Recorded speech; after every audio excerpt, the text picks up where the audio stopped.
है बीजेपी वालों के दिमाग में दिन रात यादव यादव यादव ही चलता रहता है। सोते जागते उठते इनके दिमाग में ये लोग बार बार यादवों के बारे में ही सोचते रहते हैं। इसीलिए उत्तर प्रदेश के अंदर इन्हें यादव गुंडे नजर आते हैं, बिहार के अंदर यादव इन्हें जंगल राज करने वाला नजर आते हैं। दोस्तों, आपको याद होगा पिछले दिनों बिहार की राजधानी पटना जिले के अंदर जो सबसे प्रसिद्ध अस्पताल है पारस हॉस्पिटल, उसमें किस तरीके से एक कुख्यात अपराधी, चंदन मिश्रा नाम का कुख्यात अपराधी अपना इलाज करवा रहा था और उसे दिन दहाड़े दूसरे गैंग के अपराधियों के द्वारा गोलियों से छल्ली कर दिया जाता है, मौत के घाट उतार दिया जाता है। स्क्रीन के ऊपर आप लोगों को वो वीडियो नजर आ रही होगी, आप लोग साफ तौर पे देख सकते हैं ये वीडियो सीसीटीवी कैमरे के अंदर कैद हुई है। किस तरीके से अपराधी अपनी गन लोड करते हुए नजर आ रहे हैं और जो सबसे पहले अपराधी नजर आ रहा है, इसने ना किसी प्रकार की कोई टोपी लगा रखी है, ना मास्क लगा रखा है, अपने चेहरे को इसने ढकने की जहमत तक नहीं उठाई है और ये सीसीटीवी कैमरे के अंदर देखते हुए अपनी गन को लोड कर रहा है। ये साफ साफ दिखाता है कि इन अपराधियों के मन में बिहार पुलिस को लेकर ना तो किसी प्रकार का खौफ है और ना ही किसी प्रकार का कोई डर है। जैसे लगता है इन्हें मालूम हो कि अगर हम पकड़े भी जाते हैं, हमारे चेहरे सार्वजनिक भी हो जाते हैं, तो बिहार की पुलिस हमारा कुछ भी नहीं उखाड़ पाएगी। ये लोग दिन दहाड़े कुख्यात अपराधी जो पेरोल के ऊपर बाहर था, पारस हॉस्पिटल के अंदर अपना इलाज करवा रहा था, उसे गोलियों से छल्ली करके, गोलियों से भुनकर मौत के घाट ये लोग उतार कर भाग जाते हैं और आज तक, अभी तक बिहार की पुलिस इनको पकड़ नहीं पाई है। इसको लेकर पूरे देश भर के अंदर बिहार पुलिस की थू थू हो रही है, जमकर इसकी आलोचना हो रही है। आपको बता दूं दोस्तों कि बिहार के अंदर पिछले 15 से 16 दिनों के अंदर 46 से ज्यादा आपराधिक मामले देखे गए हैं। इनमें हत्या, डकैती, लूट, बलात्कार जैसे संगीन अपराध शामिल हैं। सबसे ज्यादा इनमें हत्या के मामले शामिल हैं, यानी 16 दिनों के अंदर 40 से ज्यादा गंभीर आपराधिक मुकदमे बिहार के अंदर देखे गए हैं। यह दिखाता है कि बिहार के अपराधियों के मन में पुलिस का तो किसी प्रकार का कोई खौफ नहीं है और नीतीश कुमार की सरकार से सवाल किए जा रहे हैं। यह वही नीतीश कुमार की सरकार और बीजेपी की सरकार है जो लालू प्रसाद यादव के शासन को जंगल राज बताते हैं और लोगों को डराने का काम करते हैं कि यदि तुमने हमको वोट नहीं दिया तो बिहार के अंदर एक बार फिर से लालू प्रसाद यादव का शासन आ जाएगा और वही जंगल राज की स्थिति पैदा हो जाएगी जो नीतीश कुमार की सरकार से पहले बिहार के अंदर थी। लेकिन लोग इनसे सवाल कर रहे हैं कि इस वक्त बिहार के अंदर क्या स्थिति है। आए दिन लोगों की दिन दहाड़े हत्याएं हो जा रही हैं। कभी किसी बिजनेसमैन को मार दिया जाता है, कभी किसी नेता को मार दिया जाता है और कभी खुलेआम एकदम फिल्मी तरीके से एक अपराधी दूसरे अपराधी को मारकर चला जाता है। पूरी तरीके से बिहार में गैंग वॉर चल रहा है। इसके ऊपर से सोने पे सुहागा। जानते हैं दोस्तों क्या हुआ है? बिहार के जो एडीजी हैं, इनका बयान कितना शर्मनाक है, कितना घटिया है। इन्होंने बयान दिया है कि मई, जून, जुलाई के सीजन में जो किसान होते हैं बिहार के, वो खाली होते हैं, उनके पास किसी प्रकार का कोई काम नहीं होते हैं। इसीलिए इस सीजन के अंदर बिहार में आपराधिक घटनाएं बढ़ जाती हैं और जैसे ही ये महीना खत्म हो जाता है, किसान अपनी खेती बाड़ी में जुट जाता है, इसके बाद बिहार में जो आपराधिक घटनाएं हैं वो कम हो जाती हैं। यानी सीधे तौर पे बिहार के जो एडीजी हैं वो बिहार की जनता को, बिहार के किसानों को इन सारी अपराधों का गुनहगार बता रहे हैं। जितने भी बिहार के अंदर आपराधिक घटनाएं हो रही हैं, इन सब का जिम्मेदार बिहार के जो एडीजी हैं वो बिहार की मासूम जनता और किसानों को बता रहे हैं। सुनिए। मई जून में ज्यादा मर्डर होते आई है वर्षों से। अप्रैल, मई, जून, जब तक बरसात नहीं होती है ये सिलसिला जारी रहता है, क्योंकि ज्यादातर किसान को कोई काम नहीं रहता है। एक बरसात होने के बाद लोग, कृषक समाज के लोग व्यस्त हो जाते हैं और घटनाएं घटती है। ऐसे ऐसे तो बिहार में पुलिस अधिकारी हैं जो अपराध का जिम्मेदार अपने ही प्रदेश के किसानों को बता रहे हैं। लेकिन दोस्तों, जब इन सारी घटनाओं की देश भर के अंदर आलोचना हो रही थी, तमाम टीवी चैनल्स के ऊपर बिहार में जो जंगल राज की स्थिति बनी हुई है उसके ऊपर चर्चा हो रही थी, तो जेडीयू और बीजेपी के प्रवक्ता टीवी चैनल्स पर आकर अपनी पार्टी का पक्ष रख रहे थे, अपने पार्टी को डिफेंड करने का काम कर रहे थे। ऐसी एक डिबेट न्यूज 24 के अंदर गरिमा सिंह नाम की एंकर हैं, जो सबसे बड़ा सवाल नाम का एक कार्यक्रम लेकर आती हैं।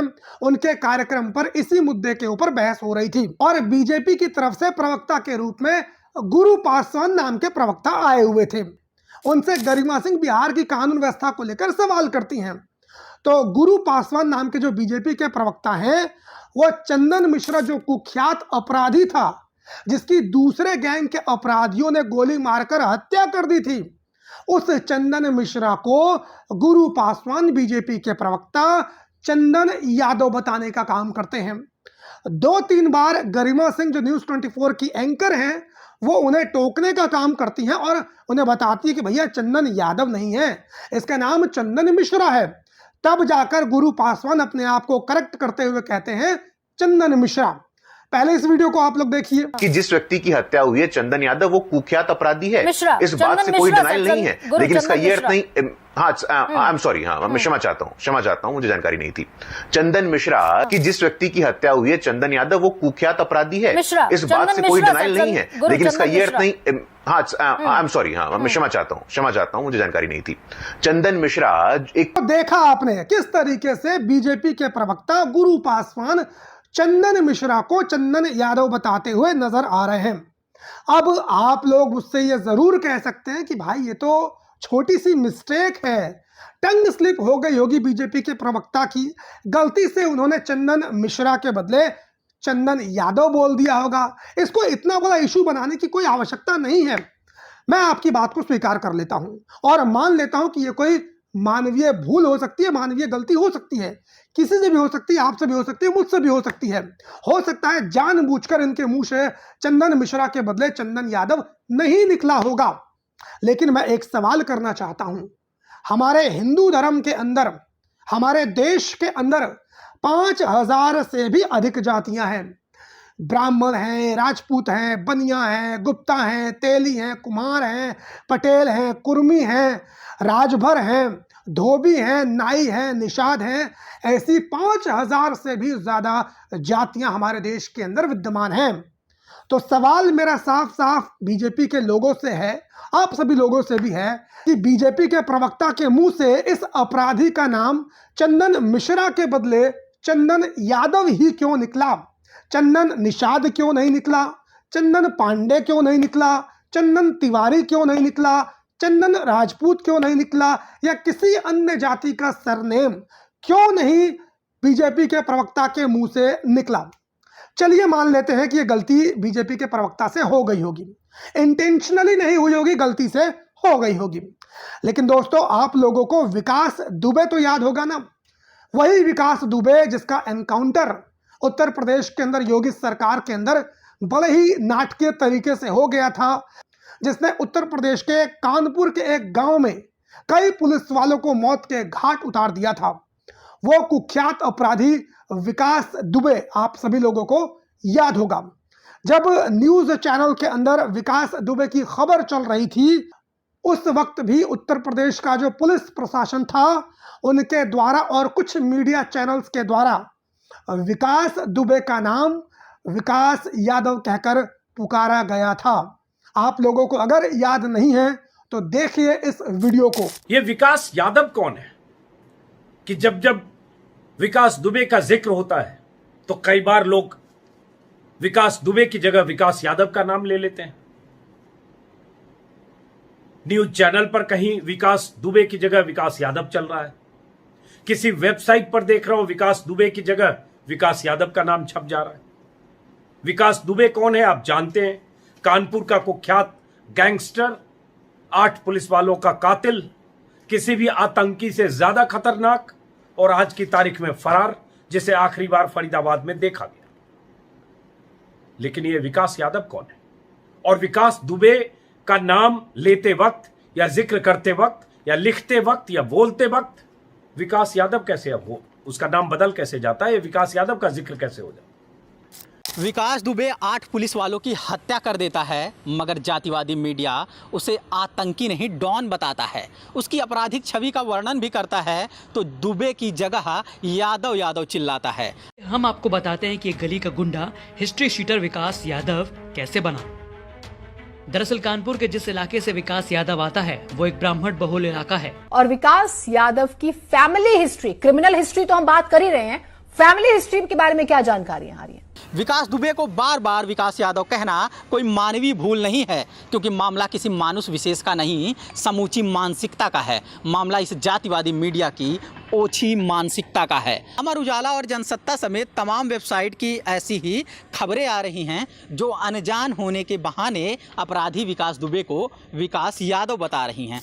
उस वक्त भी दोस्तों इस मुद्दे की काफी ज्यादा चर्चा हुई थी और हमने उस वक्त भी इस मुद्दे के ऊपर वीडियो बनाई थी और आप लोगों को बताया था किस तरीके से बीजेपी का पुलिस प्रशासन, गोदी मीडिया विकास दुबे को विकास यादव कहकर प्रचारित कर रही है। सवाल मेरा अभी भी वही है कि आखिर क्यों जब ब्राह्मण जाति का कोई अपराधी होता है तो उसको पुलिस प्रशासन के द्वारा या फिर बीजेपी के प्रवक्ताओं के द्वारा या फिर गोदी मीडिया के द्वारा उसका सरनेम यादव लगाकर क्यों प्रचारित और प्रसारित किया जाता है? क्या ये वाकई में बार बार इन लोगों से कोई मानवीय गलती हो जाती है या फिर जानबूझकर ऐसा लोगों के दिमाग में यादवों का भय पैदा करने के लिए, यादवों के खिलाफ दूसरे समाज के बीच में नफरत पैदा करने के लिए इस प्रकार की खबरें चलाई जाती हैं और इन्हें प्रचारित और प्रसारित किया जाता है? आप सभी लोगों का इस मुद्दे के बारे में क्या सोचना है, क्या कहना है, कमेंट करके अपनी राय जरूर दीजिए। हमारे चैनल के ऊपर नए हो तो सब्सक्राइब कर लीजिए। फेसबुक, ट्विटर, इंस्टाग्राम, यहाँ पर दोस्तों मेरी आईडी आप सभी को मिल जाएगी। मैं आप लोगों से रिक्वेस्ट करता हूँ कि वहाँ पर भी जाकर आप मुझे ज़रूर फॉलो करें। मुलाकात करता हूँ किसी और वीडियो में, तब तक के लिए बहुत बहुत धन्यवाद। जय हिंद।